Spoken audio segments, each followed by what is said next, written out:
Crack ഒരിക്കലും നമുക്ക് site പ്രോപ്പറായി വന്ന് അനലൈസ് ചെയ്യാതെ നമുക്ക് പറയാൻ ബുദ്ധിമുട്ടാണെങ്കിലും നമുക്ക് ഇതിൻ്റെ കുറച്ച് സാധ്യതകളെ കുറിച്ച് നമുക്ക് ഡിസ്കസ് ചെയ്യാം.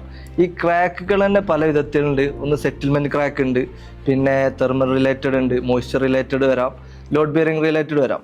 ഇതിൽ മെയിനായിട്ട് സ്ട്രക്ചറലി പ്രോബ്ലംസ് ഉണ്ടാക്കുന്ന രണ്ട് തരം ക്രാക്ക്, ഒന്ന് ലോഡ് ബിയറിങ്ങും പിന്നെ സെറ്റിൽമെൻറ്റുമാണ്. ഈ സെറ്റിൽമെൻറ്റ് ക്രാക്ക് എന്ന് പറയുമ്പോൾ നമ്മളെ സൈറ്റിൽ മുമ്പ് മണ്ണ് ഫില്ല് ചെയ്തിട്ടുണ്ടെങ്കിലോ അല്ലെങ്കിൽ സൈറ്റിൻ്റെ സോയിൽ പ്രോപ്പർട്ടി പല ഭാഗത്തും പല രീതിയിലൊക്കെയാണ്, ഈ ചതുപ്പ് പോലുള്ള സംഗതിയൊക്കെ ആണെന്നുണ്ടെങ്കിൽ സെറ്റിൽമെൻറ്റ് ക്രാക്ക് വരാം.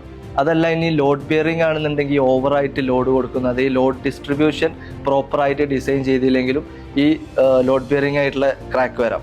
പിന്നെ ഉള്ള ഈ തെർമൽ ക്രാക്കാണ്. തെർമൽ ക്രാക്ക് പിന്നെ ഈ എക്സ്പാൻഷനും കോൺട്രാക്ഷനും മൂലമൊക്കെ ഉണ്ടാകുന്ന ക്രാക്കാണ്. അതായത് നമ്മൾ ഈ പ്ലാസ്റ്റർ ഒക്കെ ചെയ്യുന്ന സമയത്ത് പ്രോപ്പറായിട്ട് മെഷ് വെക്കേണ്ടടുത്തൊക്കെ വെച്ചില്ല എന്നുണ്ടെങ്കിൽ വരുന്നൊരു ക്രാക്കാണ്. അത് സിവിയർ ആയിട്ടുള്ള ഒരു സ്ട്രക്ചറൽ പ്രോബ്ലം അല്ല, എന്നാലും അങ്ങനത്തെ ക്രാക്കൊക്കെ കണ്ടുവരാറുണ്ട്.